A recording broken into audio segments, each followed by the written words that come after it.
YCP నేత Devineni Avinash arrest పై రైతు సమస్యలపై కలెక్టర్ కు వినతి పత్రం ఇచ్చేందుకు వెళ్తున్నటువంటి అవినాష్ ను విజయవాడలో అరెస్ట్ చేసినటువంటి పోలీసులు ప్రజాస్వామ్యంలో ఎటువంటి చర్యలు తగవని ఆగ్రహం వ్యక్తం చేసిన అవినాష్ రైతులకు అండగా నిలవడం తప్ప అంటూ పోలీసులను నిలదీసిన అవినాష్ తో పాటు మరికొంతమంది వైసీపీ నేతలు అరెస్ట్.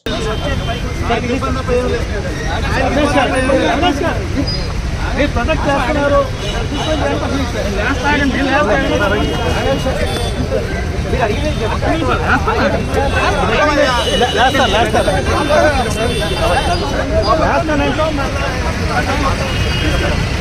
పోలీసులు